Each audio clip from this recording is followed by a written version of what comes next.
네, 안녕하세요. 이번 시간에는 10장에 있는 통계적 추론에 대해서 한번 살펴보도록 하겠습니다. 지금까지 우리가 여러 가지 통계적인 지식들을 살펴봤는데, 그러한 것들이 그 10장에서 우리가 다루려고 하는 통계적 추론에 대해서 살펴보기 위한 밑바탕이라고 생각을 해도 될 것 같습니다. 네, 우선 그 통계적 추론이 무엇인지부터 먼저 생각을 해보도록 하죠. 자, 우리가 앞으로 이제 통계적 추론이라고 이제 하는 말을 많이 쓸 텐데요. 지금까지 했던 이제 통계학의 내용들은 이제 주로 어떤 자료가 주어지면 자료를 이제 쉽게 알아볼 수 있도록 정리하고 요약하는 그런 방법들이 대부분이었습니다.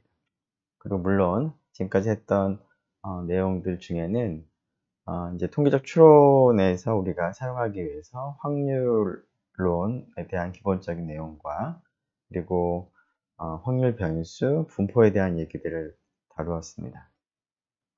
자, 그러면 그러한 것들과 이제 통계적 추론이 어떤 차이가 있는지를 한번 생각해 보면, 통계적 추론이라고 하는 것은 지금까지 하고는 달리 단지 표본을 정리하고 요약하는 것이 아니라 표본으로부터 모집단의 일반적인 특성을 이제 추론하는 것이라고 간단하게 얘기를 할 수가 있겠습니다. 자, 그런데 이때 이제 추출된 표본이라고 하는 것은 여러 표본을 생각을 하는 것이 아니라 하나의 표본을 이제 생각을 하는 것인데요. 하나의 표본만을 가지고 모집단의 일반적인 특성을 추론한다라고 하는 것이 약간은 이제 불가능한 일처럼 보일 수도 있겠습니다. 지금 우리가 지금 생각하는 표본은 어떤 특정한 하나의 표본인데요. 그런 표본에 대한 정보를 우리가 원하는 것이 아니라, 지금까지는 그런 표본의 정보를 우리가 요약하고 정리하는 방법을 생각을 했다면, 그러한 하나의 표본에 대한 정보가 아니라 우리가 이제 표본에서 추출되지 않은 그러한 모집단의 다른 모든 것을 고려했을 때 일반적인 특성이 이제 관심의 대상이 되겠습니다. 자, 그러한 상황을 한 가지 좀 구체적인 예를 통해서 한번 살펴보도록 하죠. 어떤 후보자 A가 있는데 그 유권자 전체를 대상으로 후보자 A에 대한 이제 지지율이 어떻게 되는지를 알고 싶다고 하죠. 자, 그래서 모든 이제 유권자를 대상으로 해서 지지 여부를 조사하는 것은 여러 가지로 힘드니까 그런 유권자 중에서 100명만 추출을 한 후에 100명을 대상으로 조사를 했더니 60명이 그 중에서 60명이 후보 A를 지지를 했다고 하죠. 자, 이때 우리가 이제 관심을 가지고 있는 것이 무엇인지 한번 생각을 해보도록 하겠습니다. 자, 물론 이 표본에 대한 정보는 100명의 표본 중에서 60명이 후보 A를 지지를 한다는 것인데요. 자, 그러한 것은 이제 60%의 이제 지지율이 있다는 것을 알 수가 있는데, 이것은 이제 표본으로부터 계산한 것이기 때문에 이것은 그 모집단에 대한 일반적인 그 특성이 아니라 우리가 지금 추출한 특정한 표본 하나에 대한 그러한 정보가 되겠습니다. 자, 그런데 우리가 관심을 가지고 있는 것은 이 특정한 표본 하나에 대한 지지율이 아니라, 물론 이 지지율은 이제 통계량이라기보다는 100명 중에서 60명이 지지한다라는 그 사실은 통계량의 이제 관측치가 되겠죠. 통계량이라고 하는 것은 앞에서도 우리가 살펴본 것처럼 확률 변수가 되는데, 그러한 확률 변수가 이 추출한 표본에 대해서 어떠한 값을 가지는지 하는 것을 생각을 하는 것이기 때문에 통계량의 어떤 특정한 관측값이 되겠습니다. 자, 그런데 우리가 이제 관심의 대상이 되는 것은 이 표본 하나에 대한 관측치가 아니라 전체 모집단을 생각을 했을 때, 즉 전체 유권자들을 생각을 했을 때 전체 유권자를 대상으로 한 후보 A를 지지를 하는 이제 지지율이 이제 관심사가 되겠습니다. 자, 표본을 우리가 하나만 선택을 하고 그 표본으로부터 그 표본을 포함한 전체 모집단의 일반적인 특성을 이제 추론하는 것이 우리가 하고자 하는 통계적 추론인데요. 자, 물론 이런 것이 조금 불가능해 보이기도 하지만 우리가 관심을 가지고 있는 모집단 전체를 대상으로 한 지지율이라고 하는 것은 당연히 어떤 특정한 표본으로부터 계산한 통계량의 관측치를 바탕으로 추측을 하게 됩니다. 자, 이러한 과정을 우리가 통계적인 추론이라고 부르는데요. 자, 통계적인 추론이라고 하는 것은 약간은 좀 불가능해 보이긴 하지만 특정한 표본 하나에 대한 정보로부터 모집단에 대한 일반적인 특성을 이제 추론하는 그런 과정이 되겠습니다.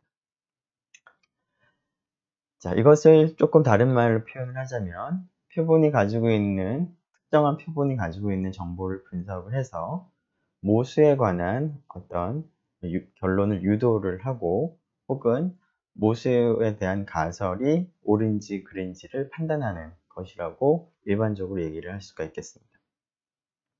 자, 이러한 그 통계적 추론의 특성을 다시 한번 생각을 해보면 모집단의 일부가 되는 표본에 대한 정보로부터 모집단에 대한 일반적인 특성을 우리가 추론을 하는 것이기 때문에 이러한 추론 과정은 100% 정확한 추론일 수는 없습니다.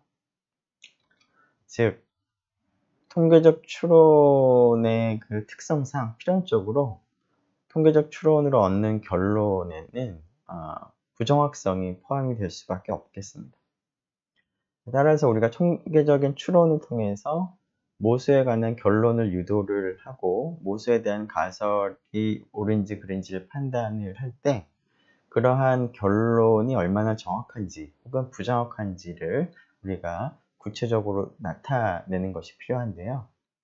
그러한 부정확성을 우리가 표현을 할 때 확률론이나 우리가 앞에서 다루었던 분포, 특히 샘플링 디스트리뷰션, 즉 표본 분포를 사용을 해서 그러한 결론이 얼마나 정확한지 혹은 부정확한지를 우리가 구체적으로 나타내는 것도 포함을 하겠습니다. 자, 이러한 통계적인 추론을 크게 두 가지로 나눌 수가 있는데요. 하나는 모수 추정이고요. 또 다른 하나는 검정입니다. 모수 추정은 앞에서 우리가 모수라고 하는 것은 모집단의 특성을 나타내는 어떤 수치화된 값을 우리가 모수라고 불렀는데요. 그러한 그 수치화된 값을 어느 정도의 값일까라고 우리가 추측을 하는 것이 추정이 되겠습니다. 물론 이 모수는 알려지지 않은 미지의 그런 값일 텐데 표본 하나를 가지고 우리가 이 모수가 얼마인지를 추측을 하는 것이 모수 추정이 되겠습니다. 자, 그런데 조금 전에 얘기한 것처럼 이러한 통계적인 추론은 당연히 100% 정확한 추측은 불가능하기 때문에 이 추측치는 100% 정확한 추측치는 아닐 텐데요. 단순히 이제 추측치만을 우리가 제시하는 것으로 끝나지 않고 이 추측치가 얼마나 정확한지를 우리가 수치화해서 그 정확도도 같이 얘기를 하는 것이 바로 모수 추정에서 우리가 하고자 하는 일이 되겠습니다. 정확도를 우리가 표현하지 않는다면 그냥 단순히 이제 추측치만 제시한다면 그 추측치가 얼마나 정확한지에 대한 정보가 전혀 없다면 그 추측하는 그 값의 의미가 별로 없기 때문에 우리는 통계적 추론에서는 모수를 추측을 하는 추측치뿐만 아니라 그 추측이 얼마나 정확한지도 같이 나타내야만 의미가 있는 추정이 되겠습니다. 또 다른 통계적 추론은 이제 가설 검정이라고 하는 것인데요. 가설이라고 하는 것은 이제 모수가 어떠한 값일 것 같다라고 하는 모수에 대한 가설을 생각을 하고 그 가설이 적절한지, 즉 그럴듯한지 그럴듯하지 않은지를 판단을 하겠습니다. 물론 그런 판단도 100% 정확한 판단은 불가능할 텐데요. 그러한 판단이 어느 정도 정확한가, 부정확한가 하는 그 정확도를 우리가 마찬가지로 수치화하여서 나타내는 것이 필요하겠습니다. 자, 이러한 모수 추정과 검정에 대해서 살펴보려고 하는데요. 자, 우리가 10장에 살펴볼 이 통계적 추론은 정규분포를 이제 이용을 해서 모평균이라는 모수와 모비율이라는 모수에 대해서 통계적 추론을 하는 것이 10장에서의 목표라고 할 수가 있겠습니다. 그래서 10장에서는 일단은 정규분포를 이용을 하는 방법만 생각을 해보도록 할 것이고요. 그리고 우리가 관심을 가지고 있는 모수는 모평균 그리고 모비율이 되겠습니다.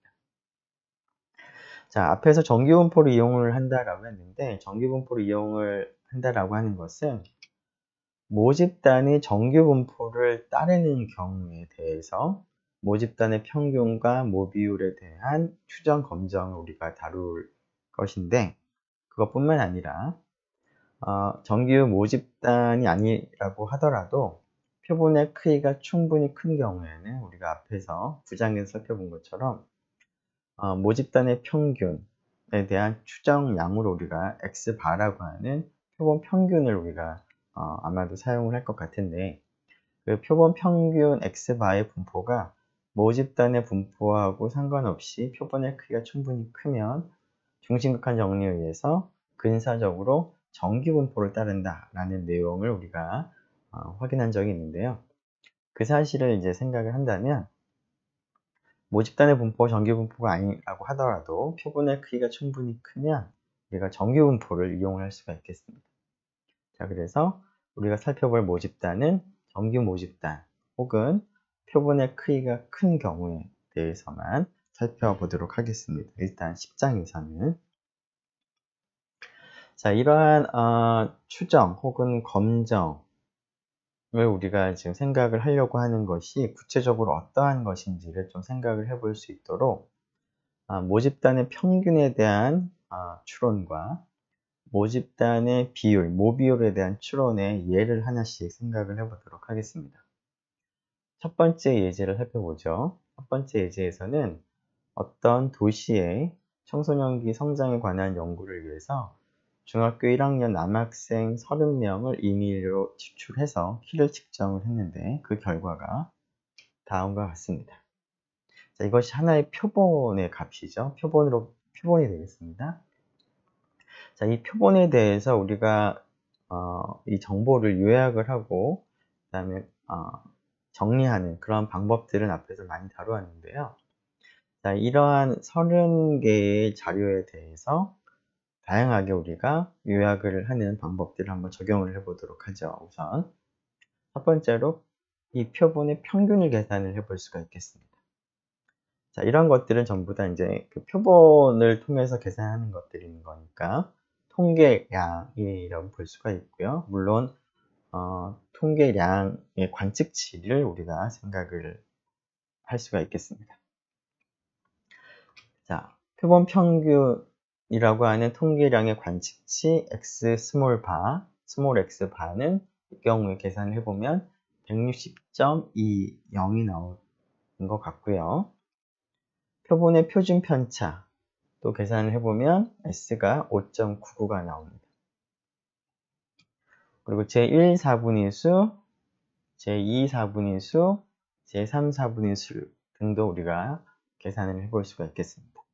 이러한 값들은 우리가 관심을 가지고 있는 어떤 도시의 중학교 1학년 남학생 전체에 대한 정보가 아니라 우리가 추출한 특정한 표본, 지금 앞에 나와 있는 이 자료에 대한 정보가 되겠습니다.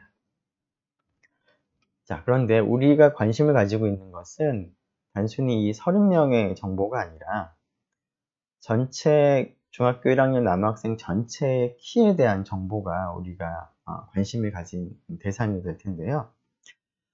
이러한 그 모집단에 대한 그 정보들 중에서 하나로 우리가 생각을 할 수 있는 모수로서는 모집단의 평균을 생각을 해볼 수가 있겠습니다. 즉, 이 경우에는 이 도시에 있는 전체 중학교 1학년 남학생들을 대상으로 했을 때 그 키들의 평균 키가 이제 우리의 관심사가 되는 모집단에 대한 정보가 되겠습니다. 이 전체 모집단의 평균 값을 뮤라고 한다면 우리가 관심을 가지고 있는 뮤에 대한 내용은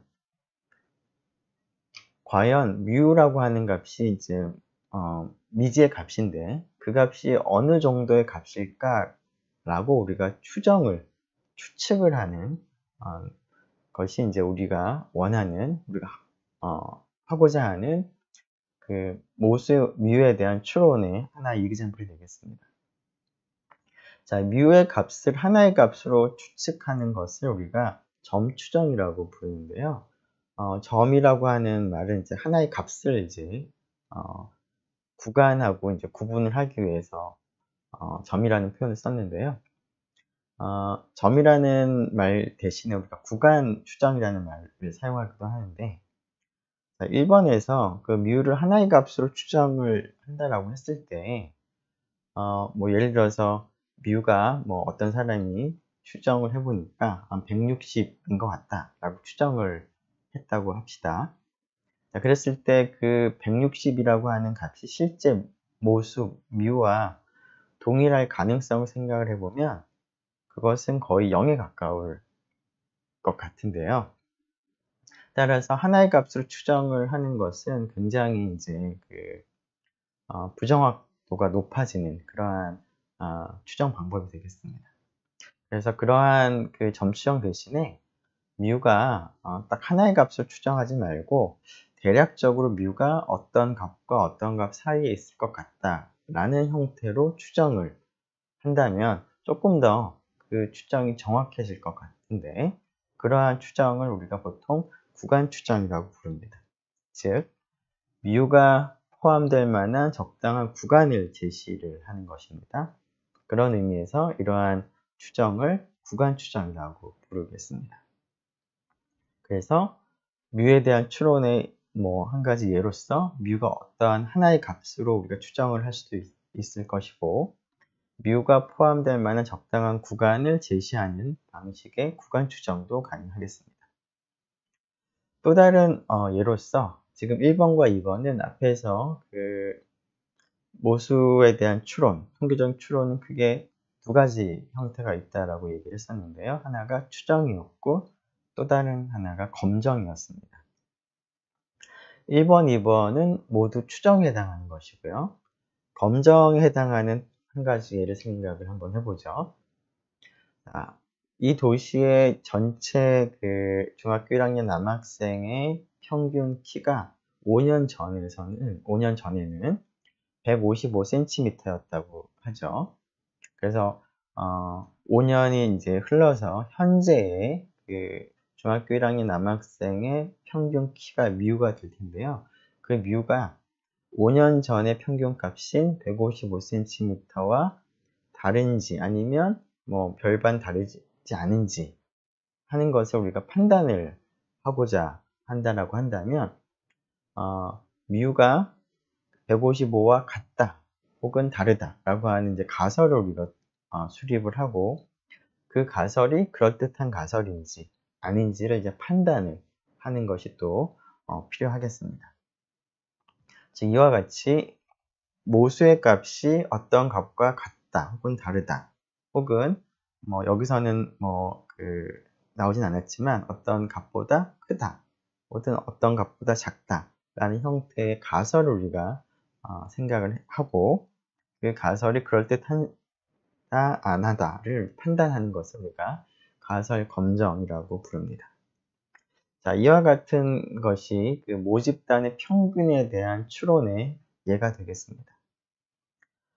이번에는 모 비율에 대한 추론에 대한 예를 한번 생각을 해보도록 하겠습니다. 어떤 기관이 어떤 도시의 실업률에 관심이 있다고 하겠습니다. 어떤 도시의 실업률이라고 하는 것은 그 도시에 이제 있는 모든 그 근로자, 가능한 근로자라고 해야 되겠죠. 일을 할 수 있는 사람들 중에서 실제로 일을 하고 있는 사람과 그렇지 않은 사람들의 비율을 이제 생각을 할 텐데 실업률이라고 하는 것은 전체 그 도시에 속한 사람들 중에서 실업 상태인 사람들의 비율이 되겠습니다.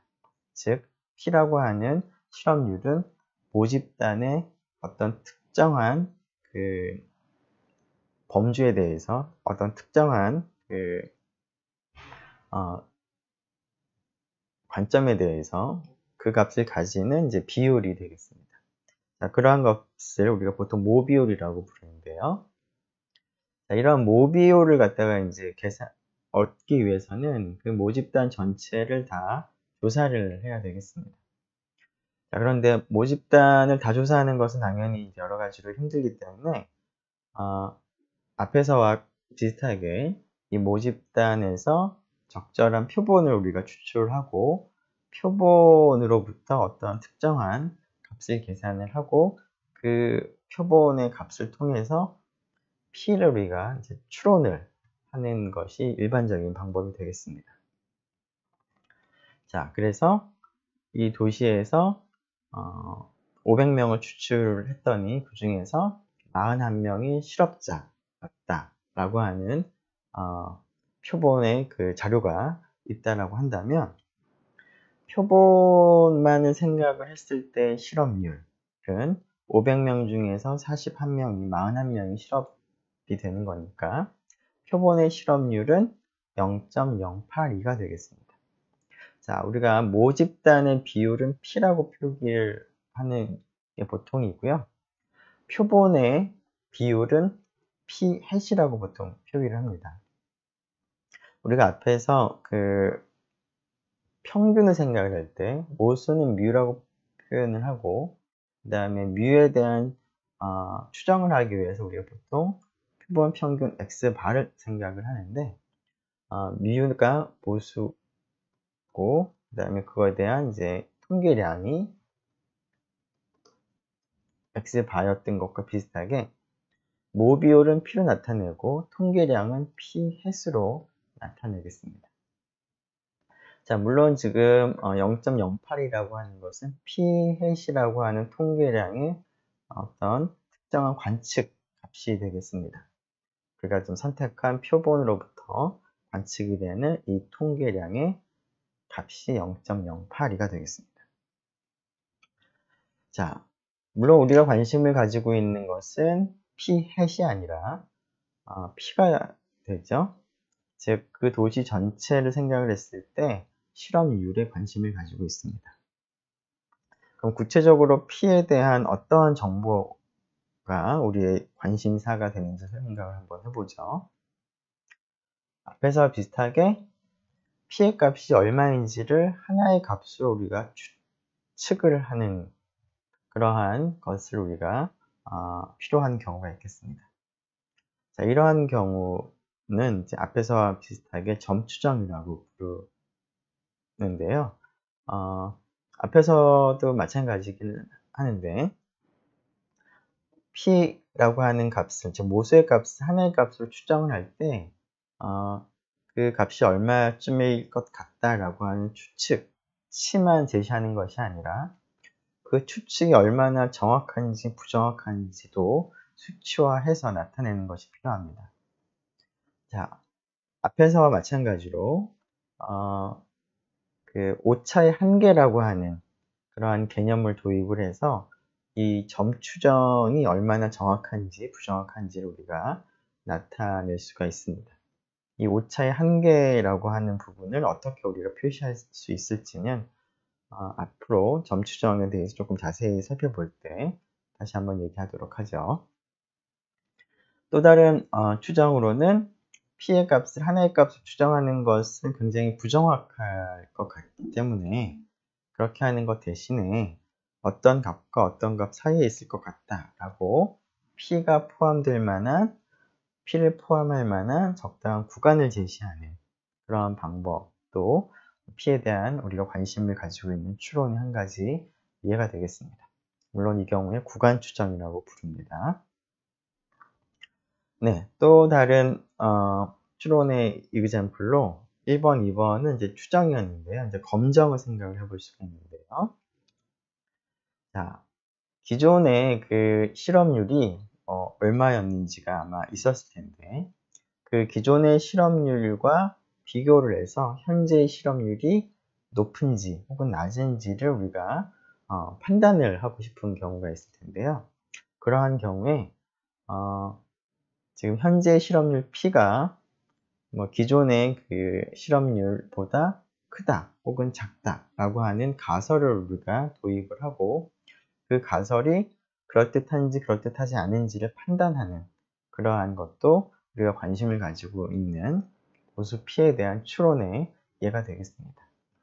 이런 것은 물론 가설 검정이라고 부릅니다. 자, 예제 1에서 살펴본 모집단의 평균, 뮤에 대한 점 추정, 구간 추정, 가설 검정, 그리고 예제 2에 살펴본 모 비율에 대한 점 추정, 구간 추정, 가설 검정을 우리가 그러면 구체적으로 어떻게 하는지를 10장에서 살펴보려고 합니다. 자, 앞에서도 얘기한 것처럼 10장에서 이제 우리가 살펴볼 내용은 모수 입장에서는 크게 모 평균과 혹은 모 비율에 대한 추정인데요. 두 경우 모두 그 정규분포를 이제 이용을 하는 경우에 한해서만 우리가 일단은 살펴보려고 하는데요. 정규분포를 이용을 하는 상황이라고 하는 것은 앞에서도 잠깐 언급한 것처럼 모집단이 정규분포를 따르는 경우 혹은 표본의 크기가 충분히 큰 경우에 해당하겠습니다. 자, 물론 모평균을 우리가 추정을 하는 경우에는 이제 모집단의 분포가 정규분포를 따르는 경우를 우리가 이제 생각을 당연히 할 수가 있는데, 모비율을 생각을 할 때는 모집단의 분포가 정규분포를 따른다라고 얘기하기는 곤란합니다. 우리가 이제 관심이 있는 대상이 모수가 모비율인 경우에는 모집단을 구성하고 있는 그 값들은 어떤 특정한 특성을 가지고 있느냐, 가지고 있지 않느냐 라고 하는 것으로만 나누어지기 때문에 그런 경우에는 모집단의 분포가 정규 분포다 이런 얘기를 할 수가 없겠습니다. 그래서 모비율의 경우에는 표본의 크기가 큰 경우에 우리가 살펴보려고 합니다. 자, 모평균의 추정, 표본의 크기가 큰 경우에 어떻게 하는지를 우리가 한번 생각을 해보도록 하죠.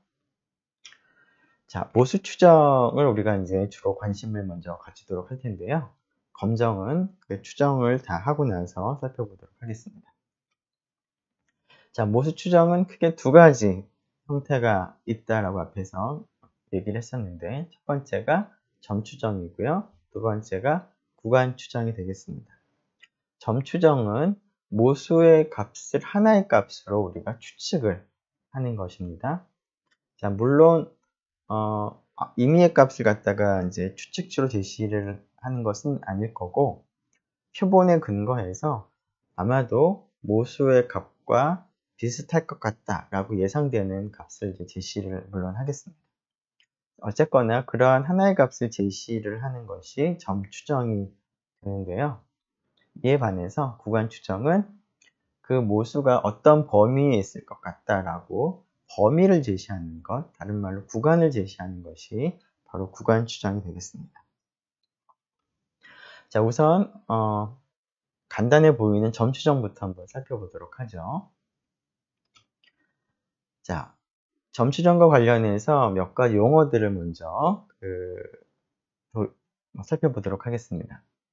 우리가 앞에서 통계량이라는 용어를 우리가 도입을 했었는데요. 통계량이라고 하는 것은 표본으로부터 계산되는 양을 우리가 통계량이라고 일반적으로 불렀습니다.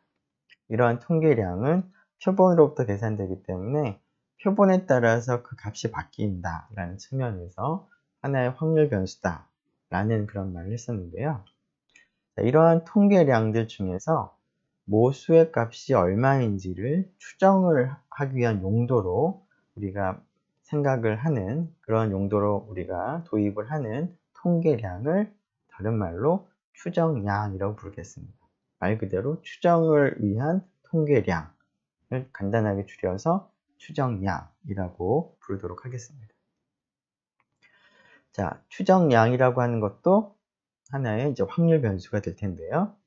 이러한 추정량이 어떤 특정한 표본을 통해서 계산이 되는 값이 있을 텐데, 그 값은 그러한 추정량이 가지는 특정한 관측 값이 될 텐데요. 그러한 관측 값을 추정량이라는 것과 구분하기 위해서 추정치라는 말로 구분을 하도록 하겠습니다. 즉, 어떤 특정한 표본으로부터 계산된 혹은 관측된 추정량이라고 하는 확률 변수 통계량이 가지는 구체적인 값을 우리가 얘기할 때는 추정치라고 부르겠습니다. 영어 표현에는 추정량은 estimate라고 부르도록 하고요. 추정치는 estimate이라고 부르도록 하겠습니다. 자, 그러면 결국 점추정이라고 하는 것은 모수인 우리가 지금 관심을 갖고 있는 모수는 물론 모평균이고요. 모평균을 추정을 하기 위한 용도로 사용하는 추정량을 어떻게 우리가 사용할 것인가가 이제 핵심이 될 텐데요. 자, 모평균을 추정을 할 때는 아마도 모수의 값이 모평균과 가깝다고 생각되는 값을 우리가 생각을 해본다면 아마도 표본으로부터 계산되는 표본 평균이 가장 그럴듯해 보이는 추정량이 될 것 같습니다. 네, 여러분들의 예상처럼 모평균을 추정을 할 때는 추정량으로 표본 평균 X바를 사용을 하겠습니다. 물론 X바라고 하는 것은 주어진 표본을 x1부터 xn이라고 부를 때, 즉 우리가 앞에서 표본 자체도 하나의 확률 변수라는 측면에서 대문자로 표현을 했는데요. 특히 우리가 표본이라고 하는 것은 특별한 얘기가 없으면 앞에 이제 임의가 붙은 임의 표본을 의미합니다. 영어 표현으로 랜덤 샘플이라고도 하는데요.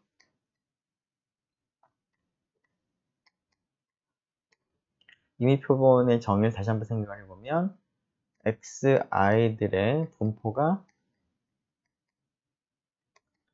모집단의 분포와 동일하고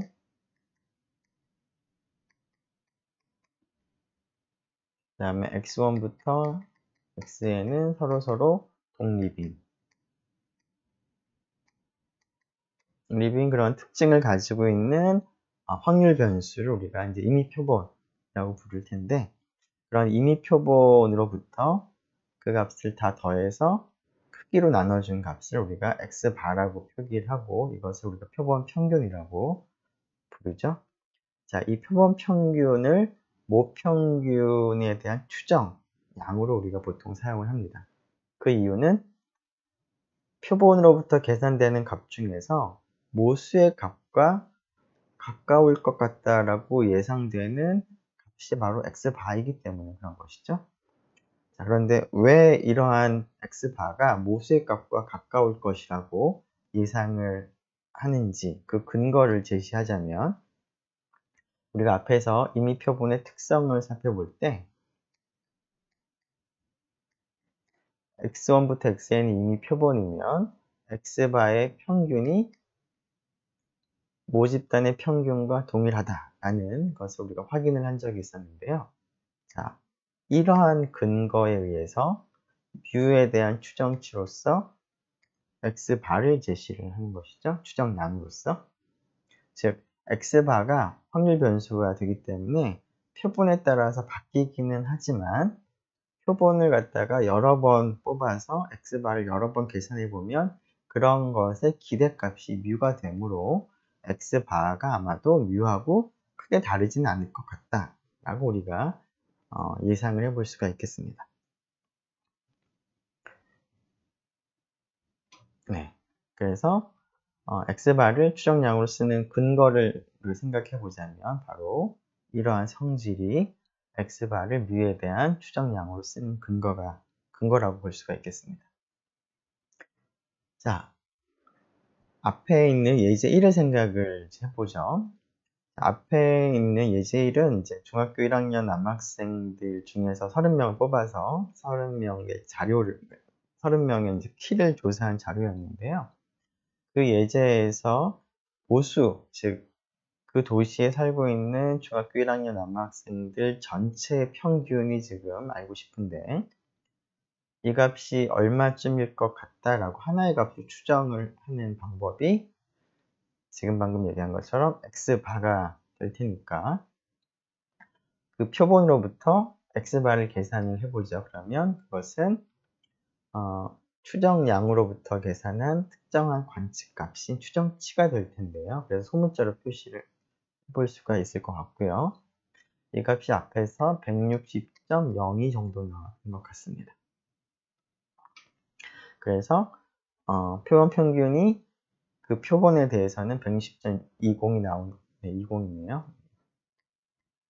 160.20이 나왔기 때문에 모집단의 평균 뮤가 아마도 160.20일 것 같다라고 우리가 추정을 하는 것이 바로 점 추정이 되겠습니다.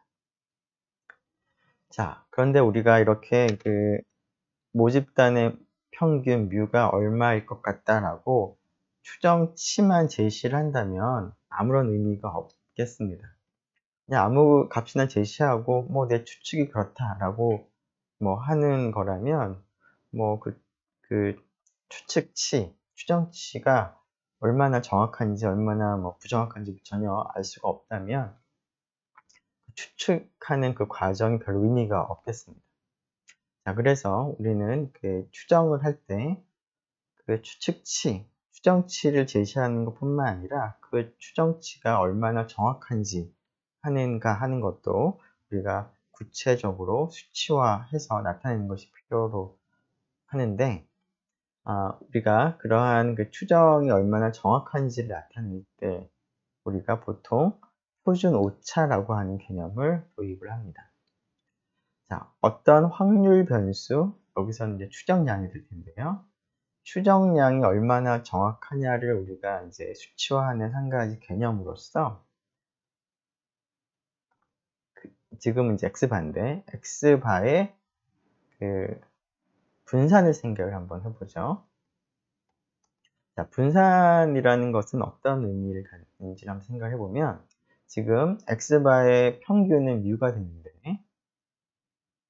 즉 x바는 뮤하고 동일하게 나오진 않지만 표본에 따라서 달라지긴 하지만 평균적으로 뮤 근처에서 왔다 갔다 하겠습니다. 평균이 뮤가 되기 때문에. 자, 그런데 이 분산이 크면 클수록 즉 중심을 기준으로 해서 x바가 심하게 왔다 갔다 변화하는 것이죠. 즉 추정량 혹은 추정치가 변화하는 정도가 분산이라고 볼 수가 있는데, 분산이 크면 클수록 x바는 심하게 변화하는 것이고요. 분산이 작으면 작을수록 x바는 변화하는 정도가 적습니다.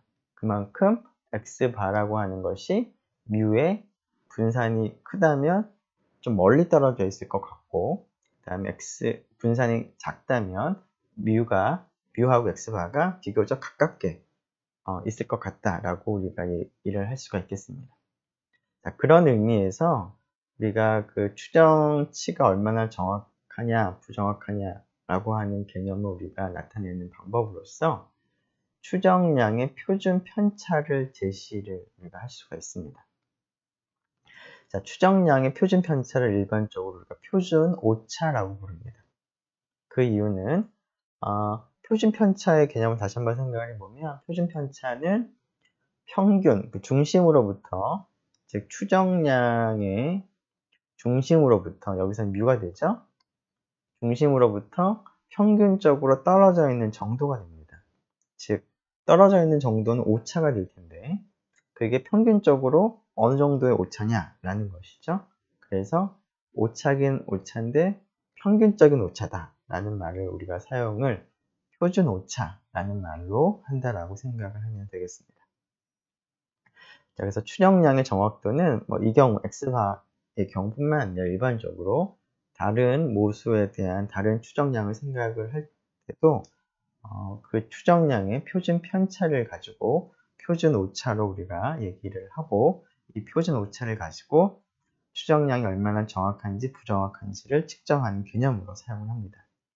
자, 이 경우에는 xy 분산이 옆에서 우리가 계산을 해본 결과를 기억을 한다면 n분의 시그마 제곱이 됩니다.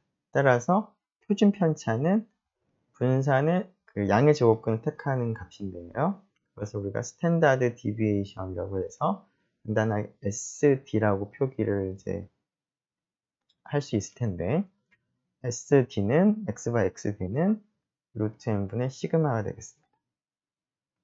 물론 시그마는 모집단의 표준 편차가 되는 것이죠. 그래서 그 SD, xby SD를 우리가 스탠다드 디비에이션을 표준 오차로 약속을 하는 것이라서 같은 이 값을 스탠다드 에러의 그 앞글자를 따서 SE라고 표기를 하기도 하겠습니다. 자, 그런데 이러한 그 표준 오차를 우리가 제시를 하려면 n은 우리가 알고 있는 값이지만 시그마는 모집단의 표준 편차니까 모집단 전체를 조사하지 않는 이상은 보통은 시그마는 알려져 있지 않은 값입니다. 그런데 우리가 표준 오차를 제시하기 위해서는 뭔가 알고 있는 값을 우리가 이용을 해야지 모르는 값을 사용해서 뭐 제시할 수는 없겠죠. 자, 그래서 우리가 시그마를 모르는 경우에는 표준 오차를 우리가 제시하기 위해서 정확하지는 않더라도 추정하는 값이긴 하지만 시그마 대신에 표본의 표준 편차 S를 시그마에 대한 추정 값으로 생각을 해서 표준 오차에 대한 추정치로 루트 n분의 S를 우리가 제시하기도 하겠습니다. 즉 루트 n분의 S는 표준 오차라기보다는 표준 오차가 어느 정도의 값일까 라고 하는 값을 이제 추정한 값이 되겠습니다. 그런 의미에서 추정된 표준 오차를 우리가 루트 n분의 S라고 얘기를 하겠습니다. 자, 이 사실을 이제 정리를 해보면 모평균에 대한 이제 점 추정을 하는 방법은 우리가 지금 관심 있는 대상인 모수는 모집단의 평균, 모평균이 되고요. 그 값을 뮤라고 표현한다면 그 모집단의 평균 뮤에 대한 이제 점 추정량으로서 x바를 제시를 하는데 x바를 이제 계산을 이제 하는 방법은 주어진 모집단에서 우리가 표본을 선택을 하는 것이죠. 임의 표본을 추출을 한 다음에 x1부터 xn을 사용을 해서 x바를 계산을 하고 그 x바를 뮤에 대한 추정량으로 제시를 하겠습니다. 자, 물론 x바를 우리가 표본 평균이라고 부릅니다. 자, 그런데 이러한 표본 평균 x바를 제시를 할 때 이 값이 뮤하고 얼마나 가까운가 그렇지 않은가를 판단할 수 있는 수치화된 개념이 필요한데 그러한 개념으로서 표준 오차를 우리가 제시를 하겠습니다. 표준 오차는 루트 n분의 시그마인데 시그마를 모르는 경우에는 표준 오차를 우리가 제시할 수가 없기 때문에 정확한 표준 오차는 아니더라도 우리가 대략 얼마인지 제시를 하는 것이 필요하다면 시그마 대신에 주어진 표본으로부터 계산한 표본 표준 편차 S를 사용을 해서 추정된 표준 오차를 제시하기도 하겠습니다. 자, 물론 여기서 S라고 하는 것은 표본의 표준 편차인데요. 표본의 표준 편차를 계산하는 식은 다음과 같죠? 지금 x1부터 xn 표본으로부터 표본 평균을 계산하고 표본들을 가지고 편차 제곱을 다 계산을 한 다음에 편차 제곱의 합을 n이 아니라 n-1로 나눠준 값이 이만큼이 표본 분산이고 표본 분산의 양의 제곱근이 이제 표본 표준 편차가 되겠습니다. 앞에서 우리가 다루었던 내용을 다시 한번 그냥 언급을 하는 거에 지나지 않죠. 자, 물론 이제 표본 분산, 루트 안에 있는 값을 계산을 할 때, 더군다나 서메이션을 계산을 할 때, 이 서메이션 계산은 이것과 동일한 것도 우리가 이미 확인을 한 적이 있습니다. 자, 이러한 식으로 우리가 점 추정을 할 수가 있는데, 앞에서 한 가지 용어를 한 가지 빠뜨린 게 있는데, 우리가 앞에서 뮤에 대한 추정량으로서 xbar을 제시하는 이유, 근거로 이러한 특성을 이제 우리가 생각을 했었는데요. 자, 이러한 특성을 가진 그러한 추정량을 불편 추정량이라고 부릅니다. 즉, 우리가 제시하는 추정량의 평균이 모수와 같아지는 그러한 추정량을 불편 추정량, 영어 표현으로는 unbiased estimator라고 부릅니다. 즉, 바이어스라고 하는 것은 어느 한쪽으로 이렇게 치우쳐 있는 것을 의미하는데 그렇지 않은 그러한 추정량이라는 겁니다. 즉, x바라고 하는 것이 평균적으로 모수와 같은 그런 특징이 있으면 뮤를 기준으로 해서 어느 한쪽으로 치우친 것이 아니라 평균적으로 보면 뮤에 딱 맞는, 뮤하고 딱 일치하는 그런 의미를 갖는다라는 의미에서 불편 추정량이라고 부릅니다. 자, 그런 의미에서 S제곱, 지금 방금 얘기한 그 부분이 되는 거죠. 표본 분산. 표본 분산도 불편 추정량이 되는데요. 뭐에 대한 불편 추정량이냐면 모집단의 분산 시그마 제곱에 대한 불편 추정량이 S제곱이 됩니다. 왜냐하면 S제곱의 기대값은 시그마 제곱이 되는 특성이 있습니다. 예전에 한번 얘기를 한 적이 있었는데 이 성질을 우리가 보장을 하기 위해서 S제곱을 계산을 할 때 지금 방금 쓴 것처럼 표본의 편차의 제곱의 합을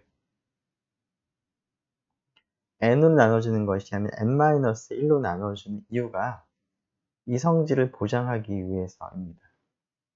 무슨 말이냐면 이렇게 표본으로부터 계산한 편차 제곱 합을 n-1로 나눠준 다음에 이것의 평균값을 계산을 해보면 시그마 제곱이 나오는데요.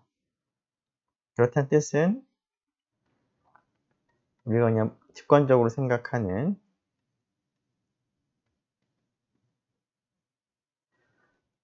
표본으로부터 계산한 편차 제곱의 합을 표본의 크기 n으로 나누어 준 다음에 그 녀석의 평균을 계산해 보면 그 값은 시그마 제곱이 나오지가 않습니다. 물론 조금 더 정확하게 계산을 해보면 이 값은 S하고 이제 관계를 이렇게 지어본다면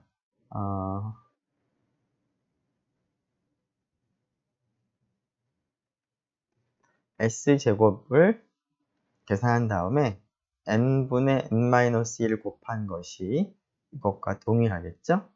자, 그래서 이 값은 그래서 상수니까 그렇게 될 거고, 근데 S제곱의 기대값이 시그마 제곱이라는 것을 안다면 이렇게 된다는 것을 알 수가 있습니다. 그래서 n으로 나누어 주게 되면 평균값이 시그마 제곱이 아니라 n분의 n-1의 시그마 제곱이 나오기 때문에 이러한 특성을 이제 보장을 못합니다. 즉, n으로 나누어 주면 이 추정량이 시그마 제곱에 대한 불편 추정량이 아니라 바이어스가 있는 그런 추정량이 되기 때문에 우리는 불편 추정량을 원하는 상황에서는 n으로 나눠주는 것이 아니라 n-1로 나누어주는 것이 필요합니다. 그래서 표본 표본의 편차 혹은 표본의 분산을 계산할 때는 이러한 특성을 보장하기 위해서 n이 아니라 n-1로 나눠준다 라는 것을 여러분들이 기억을 하고 있으면 좋을 것 같습니다. 예, 앞에서 이제 n이 아니라 n-로 나눠주는 이유를 나중에 가서 살펴보겠다라고 했는데요. 네, 그 이유는 바로 불편 추정량을 우리가 얻기 위해서 n-1로 나눗셈을 한다라고 여러분들이 기억을 하면 되겠습니다. 네, 이 모집단의 평균을 추정하는 구체적인 예를 하나 살펴보도록 하죠. 전기 퓨즈의 평균 수명을 알아보기 위해서 굉장히 많은 모집단 전체를 구성하고 있는 전기 퓨즈는 굉장히 많이 있을 텐데 그 중에서 40개를 이제 추출했습니다. 40개를 추출했다는 얘기는 이제 40개의 수명을 직접 계산을 해봤다는 얘기죠. 측정을 해봤다는 얘기죠. 즉, 그 퓨즈가 수명이 얼마인지를 알아보기 위해서 그 퓨즈가 고장이 날 때까지, 망가질 때까지 사용을 하는 것이죠. 자, 그랬더니 40개의 그 수명의 합이 88이었고요. 그 다음에 x1부터 x42, 이 40개의 표본의 관측값이라고 할 때 제곱의 합이 210이었다고 한다면 이 경우에 모집단 전체의 퓨즈를 생각을 할 때 그러한 퓨즈들의 수명의 평균값은 얼마 정도가 될까 추정을 한번 해보도록 하겠습니다. 그리고 그런 추정이 얼마나 정확한지 부정확한지를 나타내는 개념으로서 표준 오차를 한번 생각을 해보도록 하겠습니다. 자, 모집단의 평균에 대한 점 추정량은 x바가 되는 거니까 x바를 계산을 하면 되겠습니다. 이 표본에 대해서. 그럼 이 표본으로부터 계산되는 x바에 대한 추정치, 관측치는 n이 40이니까 40분의 88이 돼서 2.2가 되겠네요. 그래서 뮤에 대한 추정치는 스몰 x바가 되겠습니다. 추정량은 대문자로 x바라고 쓰면 되고 추정치는 이 특정한 표본에 대해서 우리가 추출한 표본에 대해서 값을 계산하는 것이니까 스몰 x바라고 쓰면 되겠습니다. 자, 표준 오차는 자, 지금은 모집단의 표준 편차 시그마는 당연히 알려져 있지 않은 상태니까 그것에 대한 추정치로서 표본의 표준 편차 S를 사용을 하겠습니다. 자, 표본의 표준 편차 S를 계산하는 방법은 다음과 같고요. 자, 이 식에다가 제곱의 합을 대입을 하고 그 다음에 x바, 스몰 x바를 계산한 것을 집어넣어서 계산을 하게 되면 0.687을 얻을 수가 있습니다. 자, 이 0.687의 의미를 생각을 해보면 x바라고 하는 값은 내가 모르는 뮤 근처에서 왔다 갔다 할 겁니다. x바가 경우에 따라서는 미보다 크게 나오기도 하고 경우에 따라서는 미보다 작게 나오기도 하죠. 평균적으로 이제 뮤가 된다는 겁니다. 그런데 평균적으로 뮤가 나오긴 하지만 뮤로부터 떨어진 정도, 평균적으로 얼마큼 떨어져 있는지 생각해보면 그것이 바로 표준 오차, 즉 x바의 표준 편차가 되는 것이죠. 그것은 루트 n분의 시그마였는데 이것에 대한 추정치가 루트 n분의 s가 되겠습니다. 그래서 루트 n분의 s를 좀 더 계산해보면 0.109가 나오는데요. 그렇다는 얘기는 뮤로부터 평균적으로 대략 0.1 정도 떨어져 있는 값이다 라는 겁니다. x바는.